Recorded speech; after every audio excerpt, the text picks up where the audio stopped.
Video ini merupakan part 2 dari pembahasan tentang Ya'juj dan Ma'juj. Bagi yang belum menonton video sebelumnya, disarankan untuk menonton terlebih dahulu agar memahami pembahasan secara lebih menyeluruh. Di video sebelumnya telah dijelaskan ya tentang siapa sebenarnya Ya'juj dan Ma'juj itu, serta bagaimana mereka masih terkurung di balik dinding yang dibangun oleh Raja Zulkarnain. Pada video kali ini, pembahasan akan dilanjutkan mengenai tanda-tanda kemunculan dari mereka. Karena kemunculan Ya'juj dan Ma'juj bukanlah peristiwa yang berdiri sendiri ya teman-teman, melainkan bagian dari rangkaian tanda-tanda besar kiamat yang telah disebutkan dalam Al-Quran dan hadis Nabi Muhammad SAW. Simak video sampai selesai agar tidak ketinggalan informasi penting lainnya. Check it out. Oke, sekarang kita akan membahas tanda-tanda kemunculan dari Ya'juj dan Ma'juj. Seperti yang kita ketahui teman-teman, mereka saat ini masih terkurung di balik dinding yang dibangun oleh Raja Zulkarnain. Namun dinding tersebut tidak akan bertahan selamanya. Ada waktu yang telah ditetapkan oleh Allah Subhanahu wa Ta'ala di mana mereka akhirnya akan keluar dan menyebarkan kehancuran di muka bumi ini. Kapan mereka akan keluar? Berdasarkan hadis Nabi Muhammad SAW, Ya'juj dan Ma'juj akan keluar setelah munculnya Dajjal dan turunnya Nabi Isa alaihissalam atau Isa al-Masih. Dan skenario akhir zaman, Dajjal akan datang lebih dahulu membawa fitnah yang luar biasa di dunia, dan setelah itu Nabi Isa alaihissalam akan turun ke bumi untuk membunuh Dajjal dan menegakkan keadilan. Namun setelah Dajjal dikalahkan, umat manusia belum sepenuhnya aman. Saat itulah Allah akan mengizinkan Ya'juj dan Ma'juj keluar sebagai ujian besar lainnya bagi manusia. Ini yang menghalangi Ya'juj dan Ma'juj saat ini tidaklah abadi ya teman-teman. Setiap hari mereka berusaha untuk melubangi dinding tersebut. Dalam sebuah hadis Rasulullah SAW bersabda, sesungguhnya Ya'juj dan Ma'juj setiap hari menggali untuk keluar. Apabila mereka hampir melihat sinar matahari, maka pemimpin mereka berkata, kembalilah besok kita lanjutkan. Namun keesokan harinya mereka mendapati tembok itu kembali utuh seperti semula. Hingga ketika waktu mereka telah tiba, mereka akan menggali hingga hampir selesai keluar. Lalu pemimpin mereka berkata, besok kita akan lanjutkan insyaallah. Maka pada keesokan harinya mereka mendapati tembok itu tetap berlubang, dan akhirnya mereka akan keluar. Hadis riwayat Ahmad, Tirmizi, dan Ibnu Majah. Oke, hadis ini menunjukkan bahwa proses keluarnya Ya'juj dan Ma'juj sudah berlangsung sejak lama ya teman-teman, dan mereka terus berusaha untuk menembus penghalang tersebut. Namun mereka belum diizinkan keluar oleh Allah Subhanahu wa Ta'ala. Ketika waktu mereka telah tiba, dinding itu akan runtuh dan mereka akan turun dari tempat yang tinggi seperti air bah yang tak terbendung. Oke, dan kemunculan Ya'juj dan Ma'juj akan menjadi fase baru dalam kehancuran dunia ini. Mereka bukan hanya sekedar bangsa perusak, tetapi simbol dari kekacauan total yang tidak bisa dihentikan oleh kekuatan manusia biasa. Tidak ada senjata pasukan atau benteng yang bisa menahan mereka.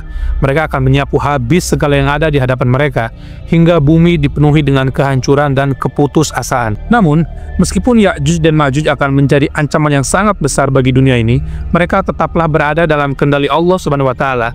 Nabi Isa alaihissalam dan para pengikutnya akan berlindung di bukit dan berdoa kepada Allah agar diselamatkan dari mereka. Doa ini akan dikabulkan dan Allah akan mengirimkan hukuman yang akan membinasakan Ya'juj dan Ma'juj secara tiba-tiba. Namun, bagaimana mereka akan dihancurkan? Itu akan kita bahas ya pada bagian sesi selanjutnya. Check it out. Dan berbagai hadis, Rasulullah SAW menggambarkan bagaimana mereka akan keluar dengan jumlah yang sangat banyak ya. Tadi seperti air bah yang tidak bisa dihentikan. Tidak ada satupun tempat yang aman untuk berlindung dan tidak ada kekuatan manusia yang mampu untuk melawan mereka. Ini adalah fase di mana dunia itu benar-benar memasuki tahap akhir sebelum kiamat. Salah satu tanda utama kehancuran yang dibawakan oleh Ya'juj dan Ma'juj adalah mereka akan menghabiskan air di Danau Tiberias atau Danau Galilea. Dalam hadis yang direwatkan oleh Imam Muslim, Rasulullah SAW pun bersabda, Ya'juj dan Ma'juj akan melewati Danau Tiberias dan meminum airnya hingga habis. Kemudian yang datang setelah mereka berkata, tadi di sini ada air. Hadis riwayat Muslim. Bayangkan teman-teman betapa banyaknya jumlah mereka hingga dalam waktu singkat sebuah danau yang luas bisa kering kerontang.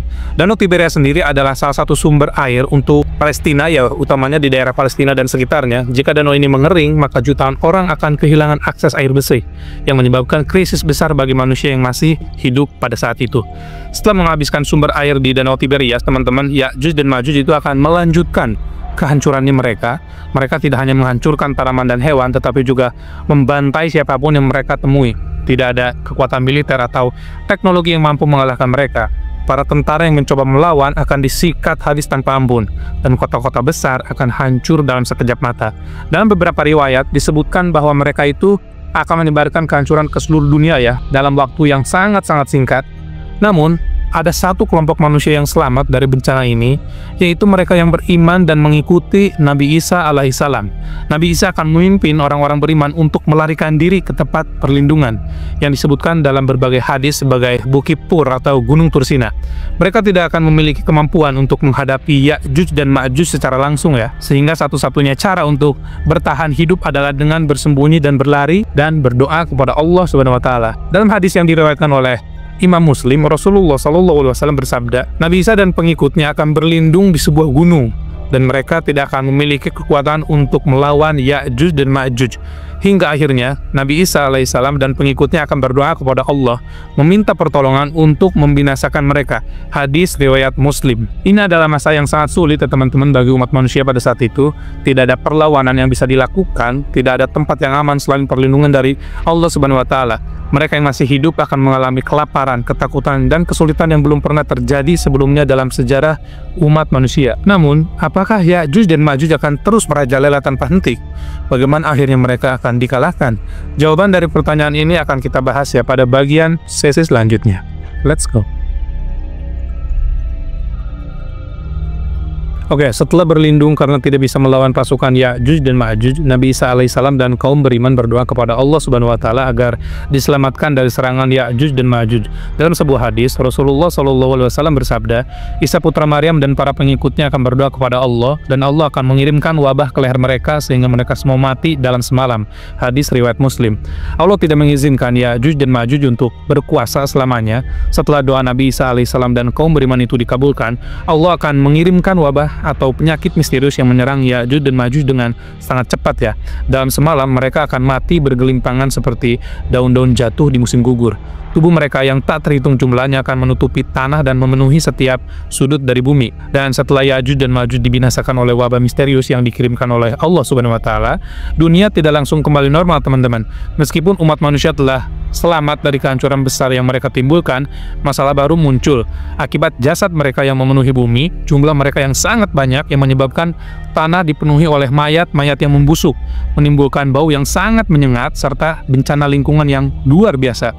Tidak ada yang bisa menyingkirkan mereka, dan keadaan dunia itu menjadi sangat memprihatinkan ya karena bau busuk tersebut. Bayangkan teman-teman, jutaan hingga miliaran mayat Ya'juj dan Ma'juj berserakan di seluruh penjuru bumi. Tidak ada yang bisa mengubur mereka karena jumlahnya yang terlalu banyak, udara menjadi penuh dengan bau busuk, air tercemar, dan tanah menjadi tidak layak untuk ditinggali. Kondisi ini membuat manusia yang masih hidup merasa kesulitan untuk bertahan.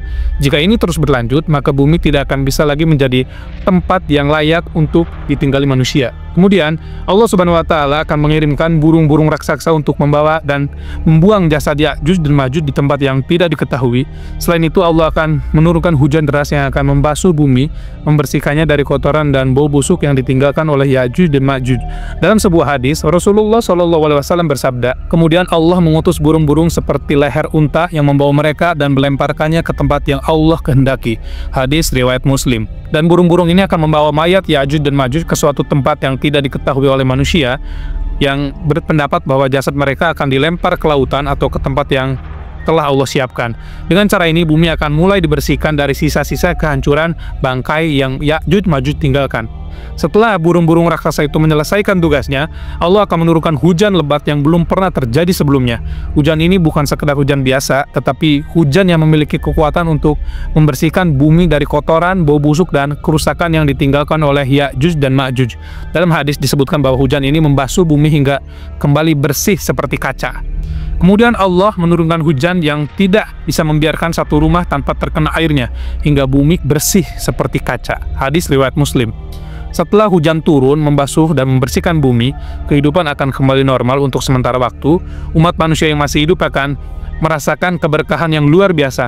Tanah yang sebelumnya kering dan rusak akan kembali subur, pohon-pohon akan tumbuh dengan cepat, dan makanan akan melimpah.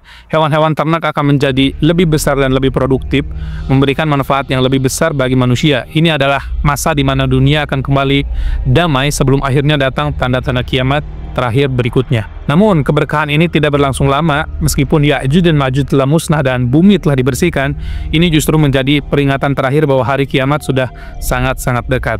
Tidak lama setelah peristiwa ini, tanda-tanda besar lainnya akan muncul, menandakan bahwa bumi benar-benar akan menuju kehancuran total. Jadi, kematian Ya'juj dan Ma'juj bukanlah akhir dari ujian manusia, tetapi hanya sebuah fase sebelum peristiwa kiamat yang lebih besar itu terjadi.